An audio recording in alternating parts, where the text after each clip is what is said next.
On your feet! Get them going!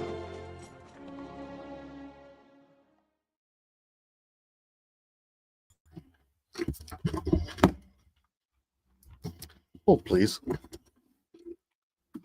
Let's get rid of these ones. They don't even freaking work. Hello.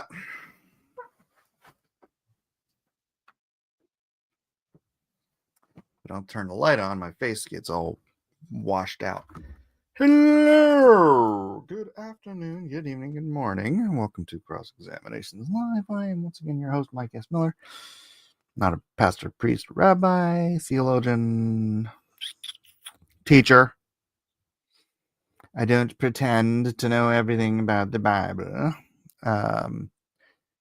Just reading through it with you fine folks and fellowshipping in a weird modern way on the YouTubes with some of my fine brethren, and once in a while somebody who totally disagrees with us and likes to interject and add a little spice to our fellowship. I always love it. If you are a non-believer and you've got questions, by all and every means, hit me with your best shot. I love it.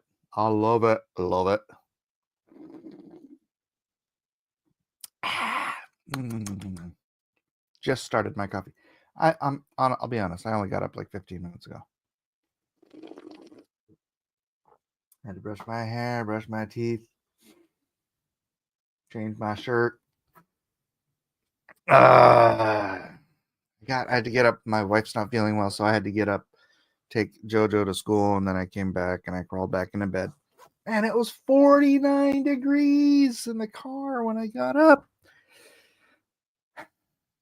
It's beautiful and sunny now, of course, but man, it is still cold in the AM periods here.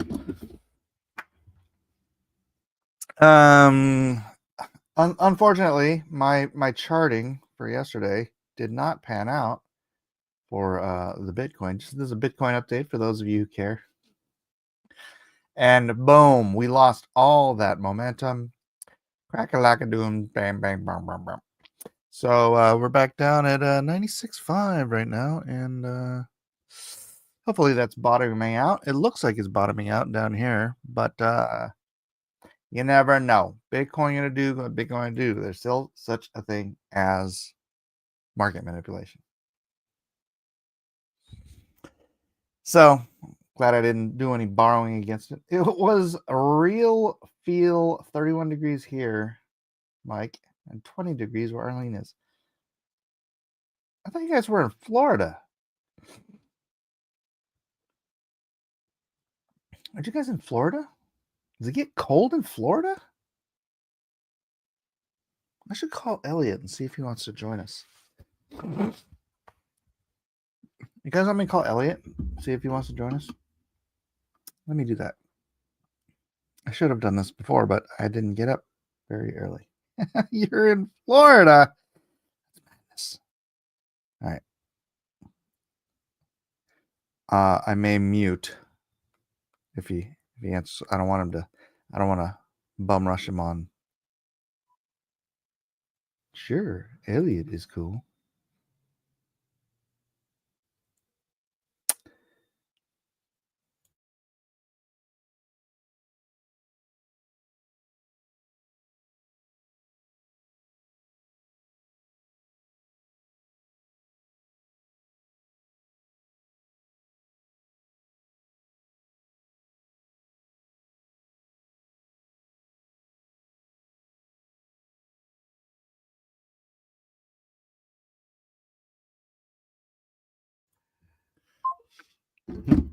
Elliot's otherwise occupied. He started to go into an explanation. I'm like, nope.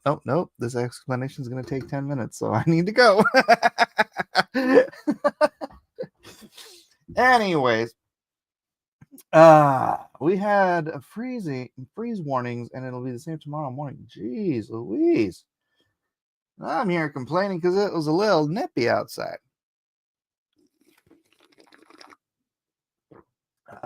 Well. What's going on? I was in the Discord and I saw someone posted, and I knew this video was coming because I was on with Shad last night. But Shad apparently posted a video about Brandon Sanderson, who's a friend of Shad's. And Joe K writes, somebody has to tell Shad that he needs a break from the internet. The guy is falling apart online. I'm going to have to watch this video. Watching him reading Mormon scripture and crying without reason over a nothing burger was a surreal experience. Well, Shad is a very like, how do you say, I don't want to just say he's an emotional guy, but yeah, when he talks about family and things that are really close to his heart, he does blubber a little bit. I ain't gonna lie. I love you, Shad, but I saw him with Carl Benjamin, Sargon of Akkad, and they were talking about, being a father and stuff like that. And just, I didn't even cry at my daughter's wedding. All right. Because I'm a man's man. I fought it. I could have cried very easily if I had given into it, but I'm not going to cry at my daughter's wedding. Mike is an emotional guy. Shad is a crybaby. DJ says, magic underwear. Are we talking about secret handshakes here, or is this the Levitical attire discussion? This is indeed Exodus 28, the Levitical attire discussion, which, speaking about our Mormon friend Shad, actually, it's not really speaking about our Mormon friend, it's speaking about Mormonism. Yes, I believe that is where Joseph Smith got the idea for the magic underwear for Mormons to wear, because I believe they claim, actually, I'm pretty sure about this. Mormons claim the Levitical priesthood, and they claim the Melchizedekian priesthood. They probably claim kingship as well. It's like every Mormon can be the savior. A priest and a king. So yeah, well, when we go and read through this, I was going through it this morning while I was listening to it while I was trying to get back to sleep, and I really do believe. Hey, Jeff Potts is back. What's up, Jeff? How'd everything go? Hope you're all right and well with the world. Joe says the Spanish Inquisition would have a field day with Mormons. They're pretty stalwart in their beliefs, so it's I don't know how much. I think they'd rather die than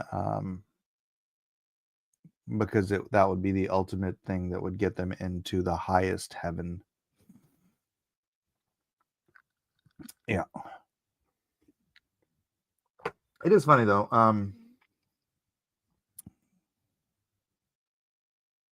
I was having that conversation with Shad last night, and we were talking, and I was just mentioning a part of the scripture.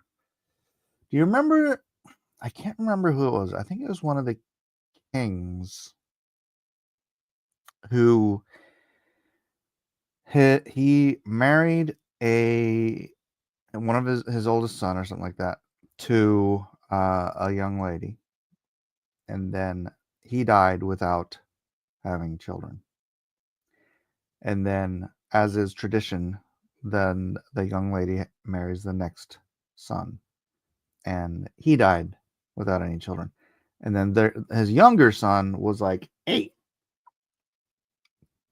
So he's like, wait, he tells her, wait until my younger son is of age and you can marry him. And then she waited, and then the younger son was of age, and he didn't give her to wife. I think maybe he gave someone else to him. And so she got up, dressed like a hooer. That wasn't a king, it was one of the sons of Jacob. Okay, was it? Was it one of the sons of Jacob? One of the sons of Israel. What was it? Reuben? Who was it? Somebody look it up because I'm too lazy. And so she gets up, dresses like a whore. He goes into town, sees this whore.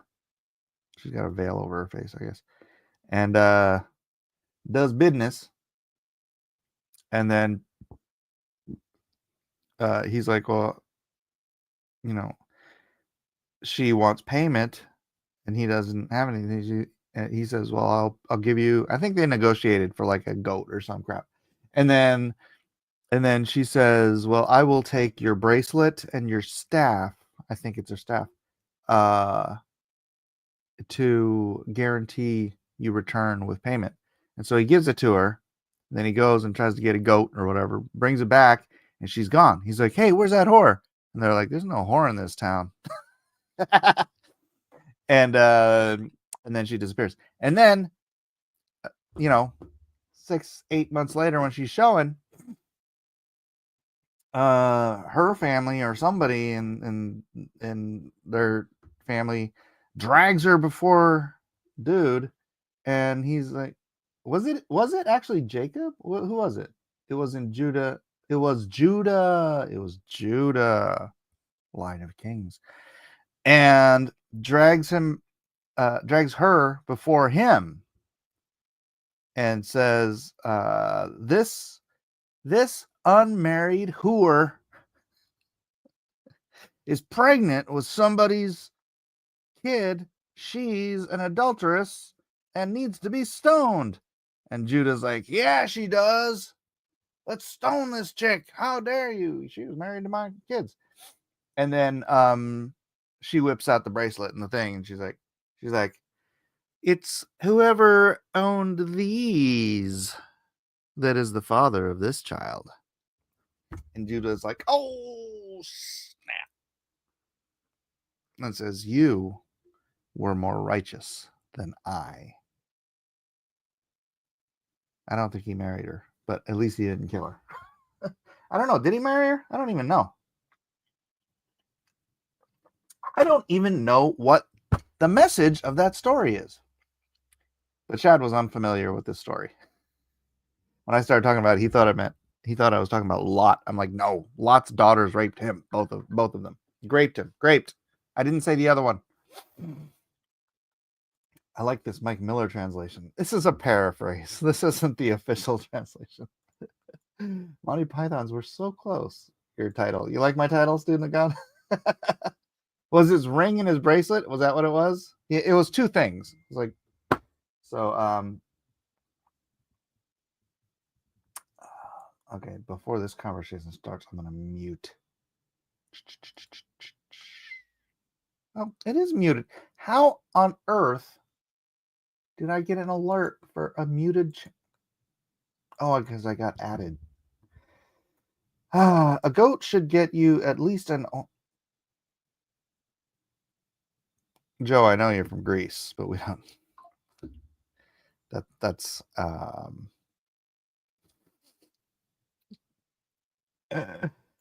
hate that story. The two daughters. I know.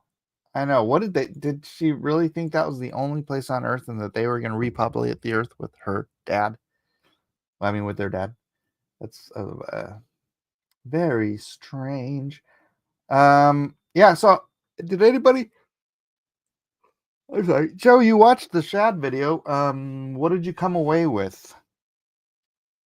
Because we were talking and Shad was telling me. He wasn't telling me anything out of school. Just that Sanderson is a more liberal. That was a weird thing to me. I didn't even know there were liberal Mormons. I didn't know you were allowed to be a liberal Mormon. But he said he was more liberal Mormon. And look, I get it when you're compassionate about, like, people living in sin. I mean, I'm compassionate about my brother lives in sin with his adulterous girlfriend. I get it. I got compassion for them.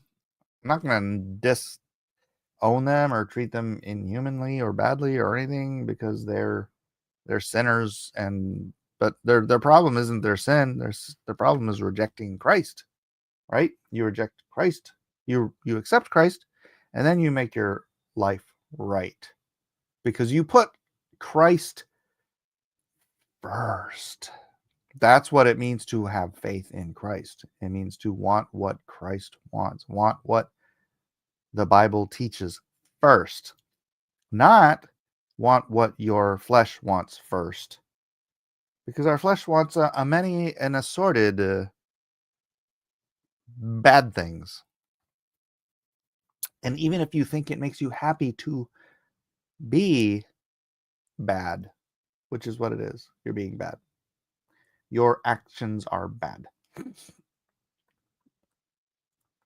He tried to justify Sanderson in the most weird and Mormon way. Jeff says, I know a lot of Mormon authors. They're outraged by what Sanderson has done. Like, really hot. Yeah, apparently he put a whole gay romance in his latest book.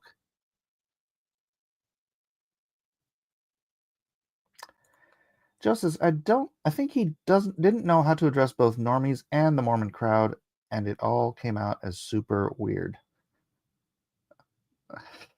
I'll have to give it a watch. All have sinned. We pray that they are convicted by the Holy Spirit so they come out of their sin. Exactly. Christian compassion is desired, and the grace and mercy we were given for others. Is desiring the grace and mercy we were given for others. Yes. It is not. Well, can I get it? There's transistors out there, and I have the utmost compassion for them. One of the kids in my neighborhood where Elijah and Eden were kids, she grew up and decided to be a boy before it was hip, before it was a big old cultural movement that everybody should be trans now. And here's the thing, I got it because I knew her parents. And prior to it being this replacement for Munchausen's by proxy, this replacement for being goth or punk rock or anything where it's like, oh, I feel uncomfortable in my own skin. Well, yeah, welcome to puberty. Hello. Let me finish my anecdote before I address the chat. Here's the thing. Children identify with their parents.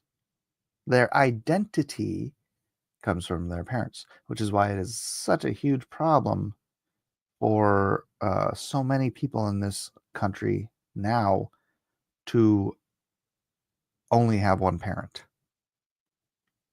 And look, I also feel for those kids and their parents who are stuck in that situation, if they're stuck in that situation by choice. Not the kids, but the parents, right? Parents, you always have a choice. Unless one of you is dead, you have the choice to be there together to raise your children. So anyways, that's probably a different topic. But when you have, here's the thing, the Bible has roles for the man and the woman in the house, right?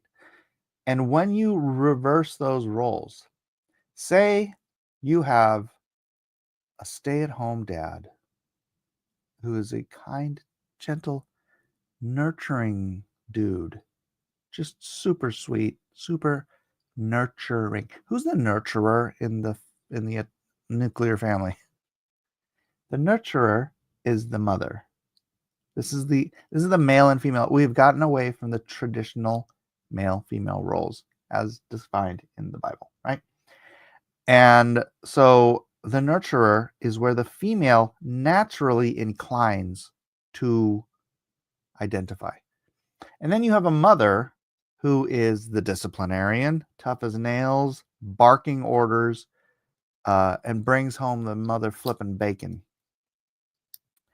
You flip the roles on a kid, And you can totally understand when they, by nature, or not by nature, but yeah, by nature of being a girl who, by nature, you are nurturing, and by nature, you are motherly. And you see those traits not in your mother, but you see them in your father. By nurture, there you go, Arlene. By nurture, you identify with those traits coming from males. And you're like, that is my nature, but this is how I'm nurtured. It crosses your wires. So I get it in those situations because I watched it happen from just a kind, sweet little girl to, I'm a boy now because I want to be like my daddy, who's like a girl. Not like a girl, but, you know, I mean, really good guy. I have nothing negative actually to say about him. But their roles were completely reversed, and then so was her identity. And again, this was prior to all of this becoming like the popular fad thing. Everybody needs to accept it and blah, blah, blah. No, what you need to do is understand your wires got crossed and then understand that's not how it should be, and work your way out of that situation. I'm old school. I have no problem at all with traditional roles. Yeah, that's how they started. They take that. You screw it up in the culture, you're going to end up with stuff like this, and the sins of the fathers get what, how does it go? The sins of the father get visited upon the fourth and fifth generation. Doot, doot, doot, doot, doot. AKA what we know here as the slippery slope. Complementarianism. Is that what it's called? That is the problem, Mike. They have destroyed the family unit. I'm getting triggered. Yes, I know, Tina. Hey, Wrangler, what's up, buddy? Sorry if I yelled in everybody's ear. I heard today that there is a big university doing a new program to study the transgender angles. I kind of zoned out and missed the rest of the info. Yeah, I just... Good old real world transgenders. That's most likely 99% of the problem, what I just explained, the nurturing angle of it. I'm sure there's a few off-brand issues or reasons, but that's a 99% of it. I would bet my hard money on it. Gays, generally, and you'll find this if you know any homosexual people, they're, well, this is for gay men. I don't know what it is about gay women. Or lesbians, but gay men, it is almost ubiquitous that they have a father who is either physically or emotionally absent or abusive, or they've been abused in the family some other way, or maybe not even in the family, they've just been sexually abused. So there are causal problems for, again, 99%. And yes, I'm sure there's that 1% that don't fit the mold, and they're like, what about me? I love, my father was just fine, and blah, blah, blah, blah, blah. Yeah, well, something probably happened and you forgot about it because it's getting buried in your subconscious because it's horrible. Some this stuff happens to some people and they get split personalities so that they never have to deal with it and they just don't remember it happening at all. I'm not saying you have a split personality, but the psyche can delete things that happened to you because you can't deal with it. And how's it come out? You turn gay. Entirely possible. Kim Possible being a tomboy does not make her a boy. She enjoys more boy stuff, but still wears dresses and more girly stuff. Yeah. Joe says, to be fair, if we're going to start using doctrinal terminology on Sanderson, then he invites the same thing on the whole Mormon heretic mess.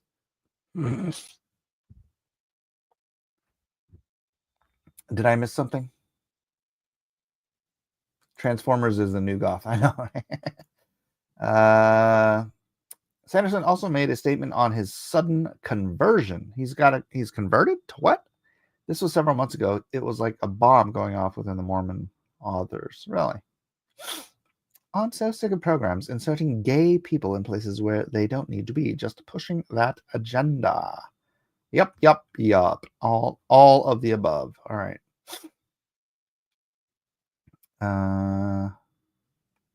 Is the underwear magic by nature, or was it enchanted to be magic by a wizard?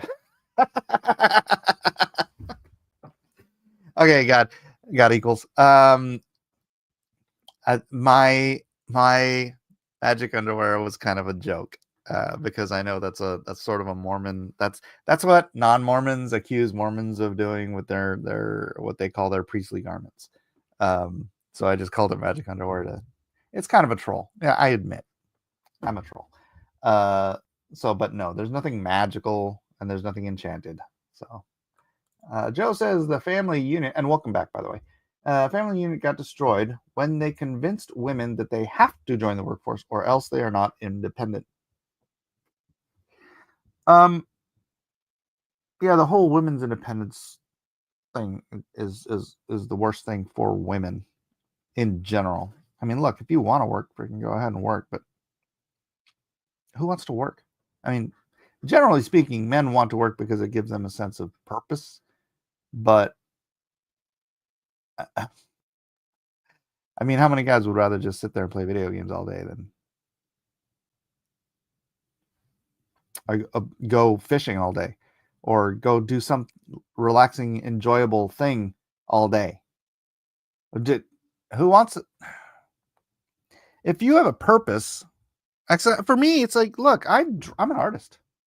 I draw because I've drawn since I was a kid for free for the pure enjoyment of it. That putting a purpose behind the enjoyment is one thing. Look, if you want to be a cook and you just love cooking, and then suddenly you're like, oh, I'm gonna go cook for money. Whatever. A lot of people they don't want to work. So why suddenly do you put this thing on women where like you should want to work? Like, why you don't want to work? That's not the point. But they had to work in World War II because we sent all our young men to Europe and Japan to die, right? So so the women had to come in and become part of the workforce there, and then some of that stuck. And that was kind of a problem. So I personally know a man that has Klinefelter's both sets of chromosomes. He does not identify as a female, even though he has the chromosomes, but he had a good full-time dad. Good. I am a little nutty and can change a tire due to my dad's raising me, but I'm still not gay. Okay. More than meets the eye. Mom, what is the magic word? Kid, I'm offended. Mom, good intersex kid. Joseph Peck says, you know what I hate? I'm gay. I'm just not homo. Quit redefining words. You're not homo sapien? Sorry. Why did that? I kept going to like erectus. Homo. I think you're homo sapien. I mean, with 2 working parents all day, good luck with knowing what your kids are up to. Exactly. Yeah, I mean, I grew up in the 80s, man. A bunch of us were latchkey kids. And honestly, okay, for my mom just wanted her own money. See, that's one thing. It's like if you're not able to provide enough that like, or you have some weird relationship where you're like, this is my money and you don't get your money. And it's like my mom wanted her money. And so she went to work at a sushi restaurant. And then they got divorced. And then she had to start a sushi restaurant. Or she started a... Anyways, I don't need to get into this whole thing. I enjoyed working when I could, says Tina. You just have to have a job you enjoy and find fulfilling. Yeah, not a job you have to have. I just hate that it costs so much to, especially here in California, costs so much to live that both parents have to work. And the economy has forced us into a situation that is detrimental to the family and ultimately to the children, which means to the next generation, which I don't see stopping anytime soon. Hopefully my son's crypto investments will make it possible that his wife does not have to work. My daughter doesn't have to work. Her husband makes enough money that she does not have to work. So, although she loves to bake, so I'm like, you know what? You should go, get a job at a bakery because she loves to bake. She would probably, you know what? Although if she got a job at a bakery, that might squeeze the love out of her. Wrangler says it also doubled the labor pool, making a livable wage. Yes. Weird, that supply and demand thing, huh? We are failing our young men. They're lacking purpose and are soft. The masculinity is berated out of them. True. Oh my gosh, there's so many more comments. What's up, Muppet on Meds? I got to get to the Bible.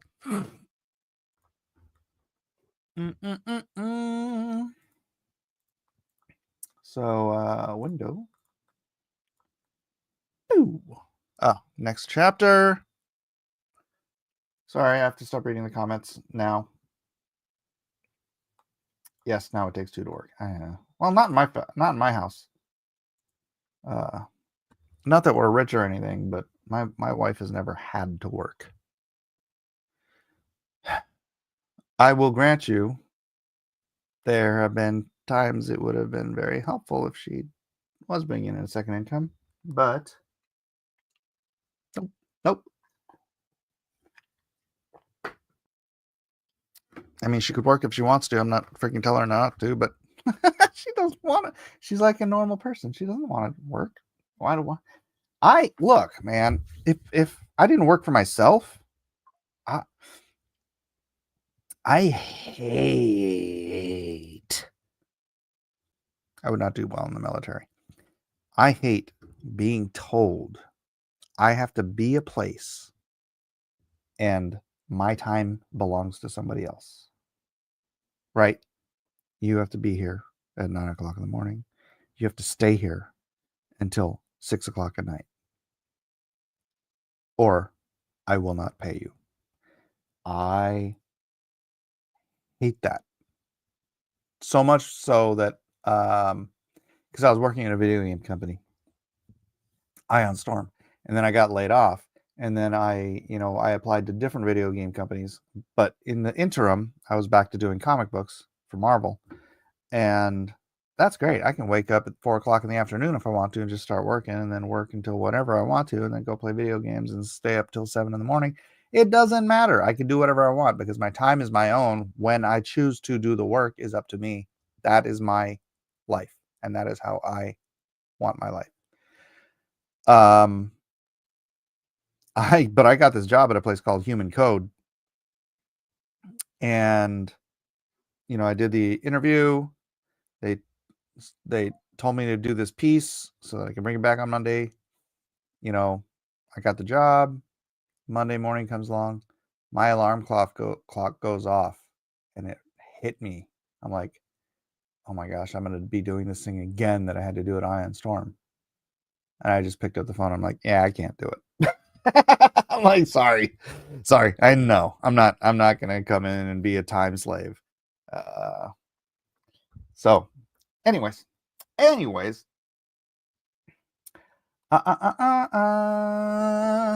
Exodus chapter 28.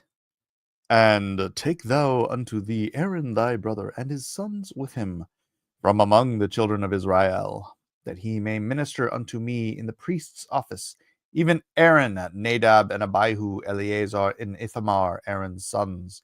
And thou shalt make holy garments for Aaron, thy brother, for glory and for beauty. Now,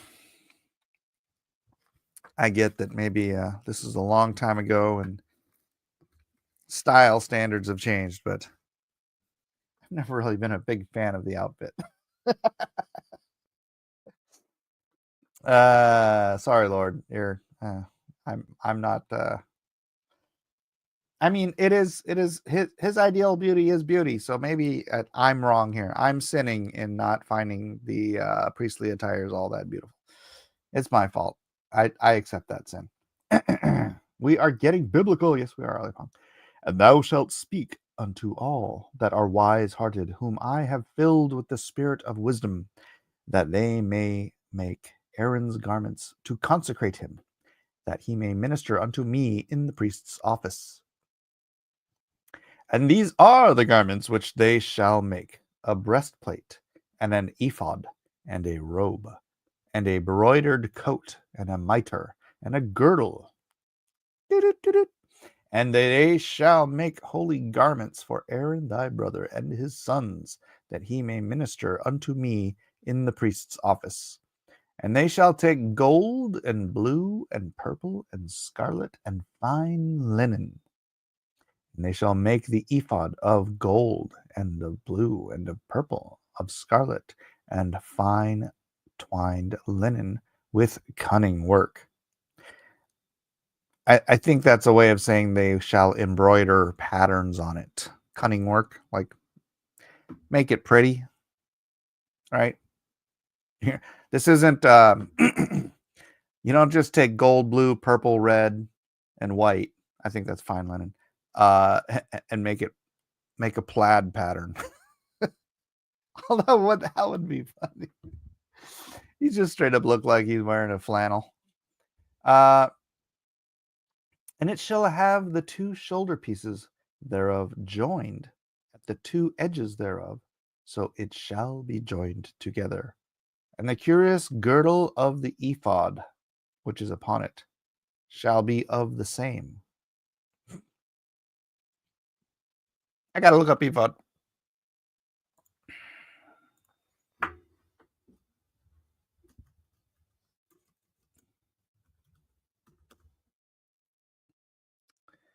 A type of apron, according to the Hebrew Bible, was worn by the high priest of Israel. Let's see. What does the ephod? The curious girdle of the ephod.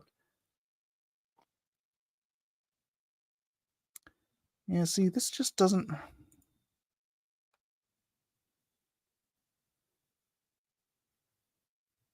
I mean, it does look like he's ready to do some cooking.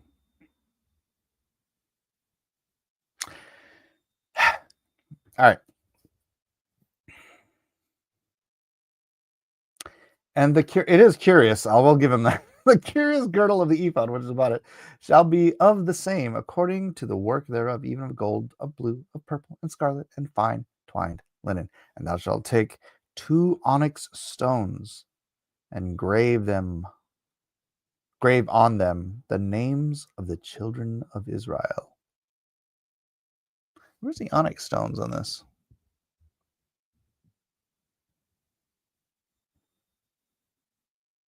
I don't see the onyx stones on this.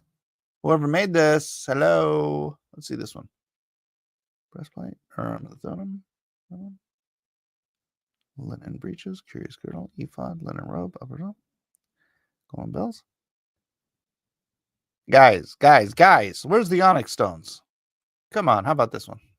Turban, crown, onyx stone. Ah, this one's got the onyx stones. All right.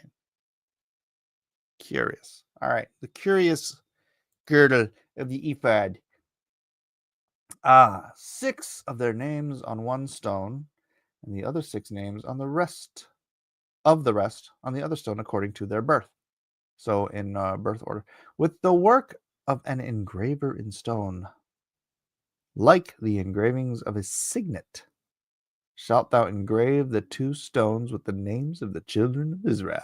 Thou shalt make them to be set in ouches of gold. All right, sorry. I'm fairly certain that's incorrect. Sorry, we were looking. This is from Shad's show last night. Blue Letter Bible. What is that? Ouch of gold. Is that a typo? Is it a pouch of gold? How do you make a pouch out of gold? Exodus 28.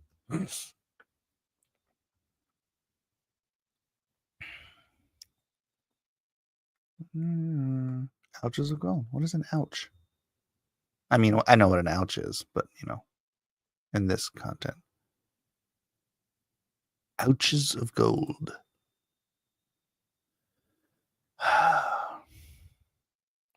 Oh, plated or filigree or checkered work or of settings for gems. A brocade, by analogy, a setting of a gem. An ouch. I was a jeweler and I never heard ouch of gold or an ouch. So it's like a setting. Curious. All right, that makes sense. And thou shalt make ouches of gold. Oh no, 12. And thou shalt put the 2 stones upon the shoulders of the ephod for stones of memorial unto the children of Israel. And Aaron shall bear their names before the Lord upon his 2 shoulders for a memorial. And thou shalt make ouches of gold and 2 chains of pure gold at the ends of wreathen work shalt thou make them, and fasten the wreathen chains to the ouches. And thou shalt make the breastplate of judgment with cunning work. So that's what they're doing. They're taking these settings. The settings are sewn into the shoulders, and then the gold breastplate is hung from the settings on the shoulders and hanging on his chest. All right. Trying to work this out in my brain. After the work of the ephod, thou shalt make it of gold, blue, of purple, and of scarlet.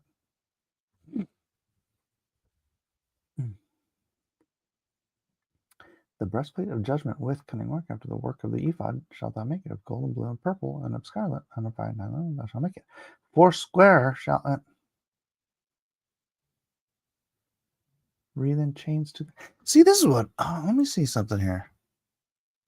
Okay, so this one got it right. This one got it wrong. See, it says this breastplate is supposed to be square, first of all.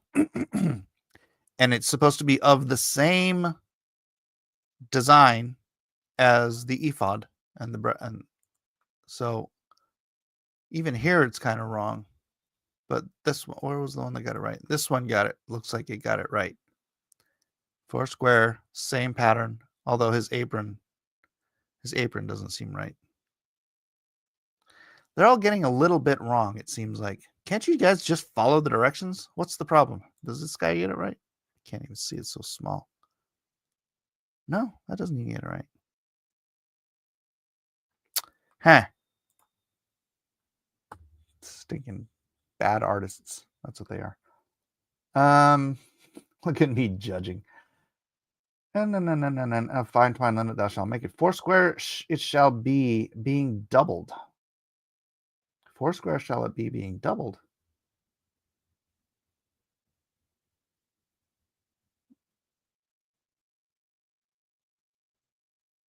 Does that mean it's a rectangle? 1 by 2?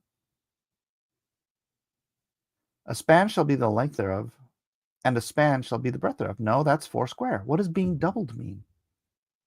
What does being doubled mean? Sorry, I get hung up on all this stuff.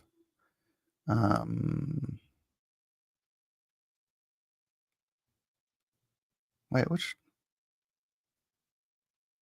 No. Was that just right here, right? Raising the chains to the ouches, and the other 2 and stone chains self-fetched, put them on the shoulder pieces before, and they wrought the onyx stones in ouches of. Am I freaking retarded? What the heck? 16. Oh gosh, this is the wrong page. What the heck?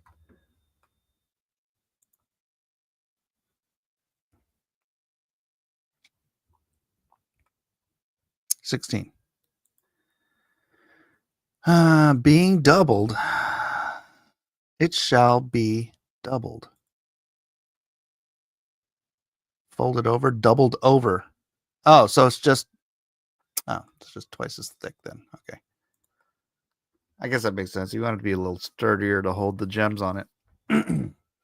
The span shall be the length thereof, and thou shalt set in settings of stone, even 4 rows of stones. The first shall be a sardius, a topaz, and a carbuncle. This shall be the first row. The second row shall be an emerald, a sapphire, and a diamond. Someone said, "Oh, those are the it was Buddy Rabbit." He said, "Oh, those are the stones on the thing." And it's like, these are not the same stones that are the stones on the temple. You'd think they would be, but they're not. Third row, a ligure, an agate, and an amethyst. The fourth row, a beryl, an onyx, and a jasper. They shall be set in gold in their enclosings. And the stones shall be with the names of the children of Israel, 12 according to their names, like the engravings of a signet. Every one with his name shall be according to the 12 tribes. And thou shalt make upon the breastplate chains at the ends of wreathen work of pure gold. I wonder what wreathen means. Sorry, I'm getting back into the world. I just want to know what every single stinking word means. Because it doesn't sound like a chain. I mean, it has to be a chain. But is it a chain?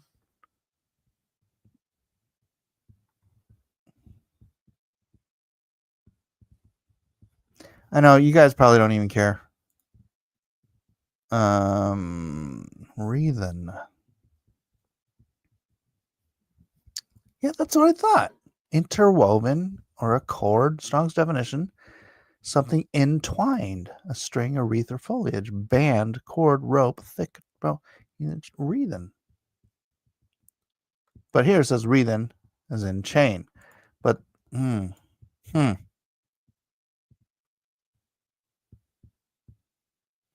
To me, when I think of a simple chain, it doesn't just 2 interlocking chains. That doesn't seem wreathen. But there are like, you ever seen the chains that have multiple chains going through? So it like the chain looks like a rope. It's still a chain, but it looks like a rope. You seen those? That's what my brain goes to. Because it'd be, first of all, it'd be much safer because every link is interlocked with like 4 other links. So it's like it spins around and there's no gap between them. So it's like tick, tick, tick, tick, tick. You know what I'm saying? These are like instructions from a cheap Chinese model kit. Doubled like doubled over. Yes. Which are at the ends of the breastplate. The other 2 ends of the 2 wreathen chains thou shalt fasten at the 2 ouches, and put them on the shoulder pieces of the ephod before it. And thou shalt make 2 rings of gold, and thou shalt put them upon the 2 ends of the breastplate in the border thereof, which is in the side of the ephod inward. And the 2 other rings, which is in the side of the ephod. Thou shalt make 2 rings of gold, and thou shalt put them upon the 2 ends of the breastplate in the border, which is in the side of the ephod, inward. Inside. Okay. And 2 other rings of gold shalt thou make, and put them on the 2 sides of the ephod underneath, toward the fourth part thereof, over against the other coupling thereof, above the curious girdle of the ephod. And they shall bind the breastplate by the rings thereof unto the rings of the ephod with a lace of blue. Oh, okay, so they are not just ropes holding it up from your shoulder, also links holding it on to the ephod. That's kind of like just double protection, double support. Good thinking, Lord. And they shall bind the breastplate by the rings thereof unto the rings of the ephod with a lace of blue, that it may be above the curious girdle of the ephod, and that the breastplate is not loosed from the ephod. Make it tight. And Aaron shall bear the names of the children of Israel in the breastplate of the judgment upon his heart, when he goeth up into the holy place for a memorial before the Lord continually. And thou shalt put in the breastplate of judgment the Urim and the Thummim, and they shall be upon Aaron's heart, when he goeth in before the Lord, and Aaron shall bear the judgment of the children of Israel upon his heart before the Lord continually. So then you have 14. I wonder how they placed it on here. See, this ephod doesn't have the Urim and the Thummim. Rookie. This does not either. This does not either. This does not either. Urim Vetumen. Is he saying it that it's, this one seems to indicate that it's inside, but it says it's against his heart, which would be up higher. Huh. Let's see this one. Gosh dang it, I can't read that one. Ephod, outer garment. Is the Urim and the Thummim within the pocket? That doesn't make sense.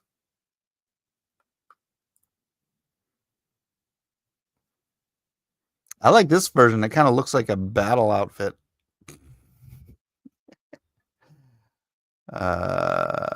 Temple Institute priestly garments. Bless you. All right, I'm not getting any answers here, and I need to move on. We're running out of time. I can't believe it's taking me this long to get through the priestly garments. And thou shalt make the robe of the ephod all of blue, and there shall be an hole in the top of it, and in the midst thereof it shall have a binding of woven work round about the whole of it, as it were the whole of an habergeon, that it be not rent. And beneath, upon the hem of it, shalt thou make pomegranates of blue. Pomegranates are red, bro. And of purple and of scarlet. Oh, there you go. Round about the hem thereof, and bells of gold between them round about. A golden bell and a pomegranate, a golden bell and a pomegranate, upon the hem of the robe round about. That's interesting. How do they depict that?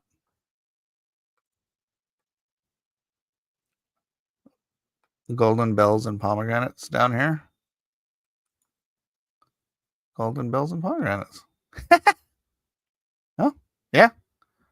I mean, that's what it says. That is indeed what it says. Golden bells and pomegranates. Golden bells and pomegranates. I like this better where the pomegranates are teeny tiny. That just makes more sense. All right. Anyways, And it shall be upon Aaron to minister, and his sound shall be heard when he goeth into the holy place before the Lord. Oh, that's what the bells are for. And when he cometh out, that he die not. And it shall make a plate of pure gold. So the bells, they hear him walking because he's surrounded by golden bells. Plates of pure gold, engrave upon it like the engravings of a signet. Holiness to the Lord. Did I skip this? No, I didn't.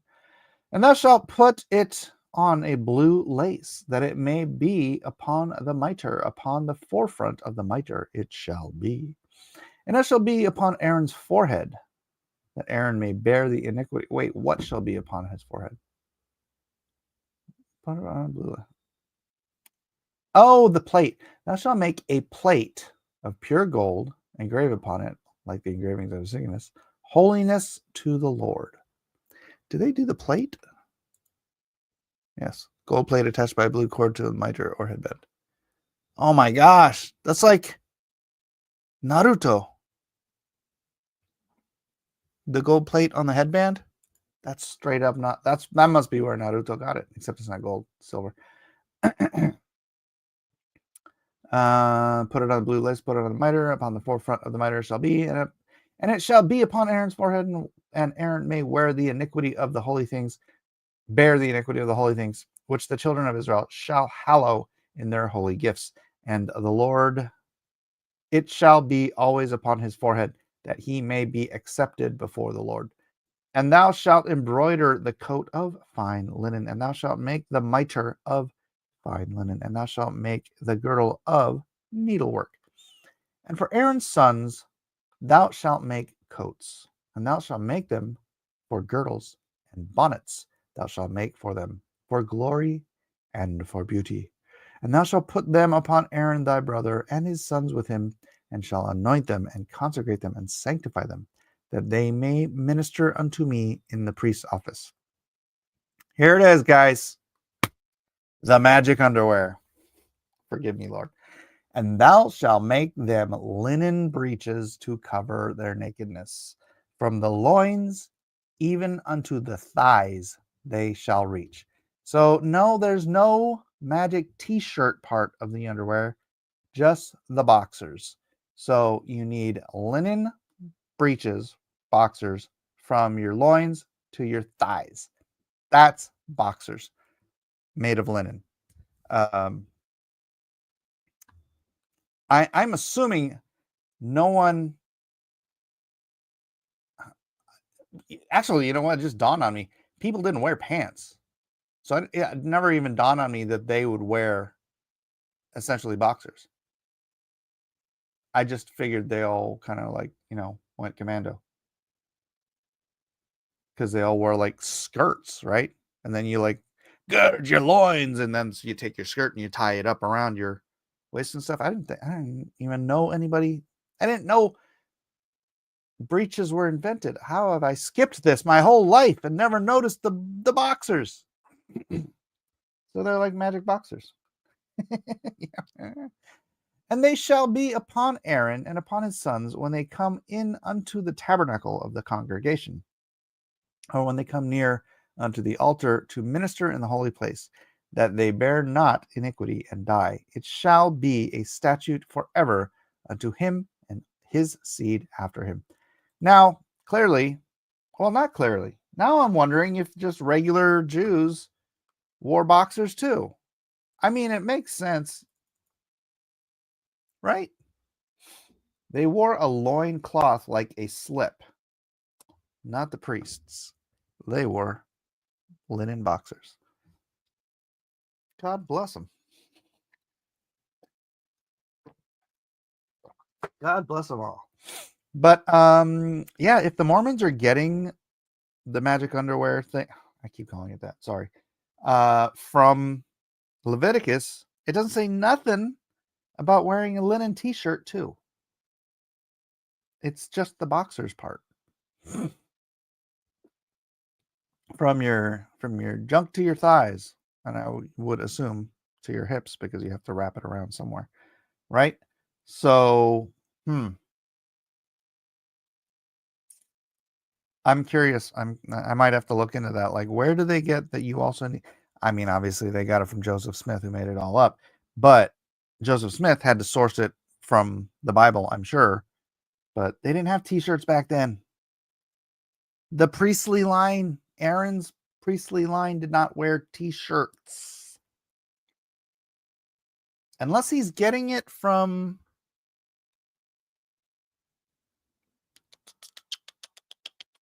like the coat of fine linen. But then you're wearing a coat, guys. You're not wearing a t-shirt. And that's what, if you've ever seen the magic under, sorry. For those of you who don't know, Mormon, let's call them priestly garments. Is that what they call them? Das magic underwear. The holy underwear for the Mormons.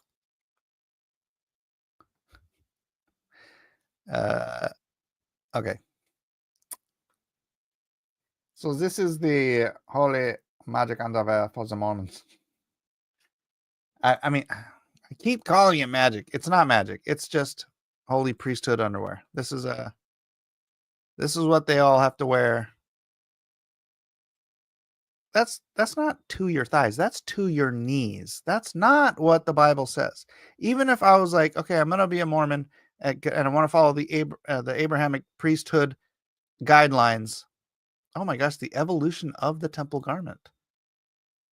1842, you had to be all the way 1923 to present, and then 1979 to present. Wait a second. If this is real, if this is God ordained, then how could the garments evolve? If you're a true Mormon, if you are a Joseph Smith originalist, you need to be wearing these circa 1842 priestly temple garments. Yeah, baby. All the way. Fruit of the blessed loom. Yeah, it gets yeah, I was hanging out with Matthew Weldon. I miss Matthew. If anyone's heard from Matthew, let me know. I haven't heard from him in a while. Man, guy was cooking. It was only like 80 degrees out and he was like sweating bullets. I'm like, what are you doing? I'm from California. This weather is just a little warm and I'm not sweating at all. It didn't dawn on me that he was wearing an extra layer of temple garments. At any rate, that is it. Magic Underwear episode over. Thank you all for being here. God bless us, everyone. I'm scrolling back. It just dawned on me. Amy and Melissa aren't here. Oh, no, she was here earlier, Amy and Melissa. I just haven't heard anything from them for 40 minutes. Or did I skip something? I think it had a lot to do with symbolism and it had many meanings, just like the 12 gems and so on. Oh, there she is. All right. All right. Thanks, everybody, for being here. We'll see you tomorrow in the next terribly exciting episode of Cross Examination. Back in line, you dog!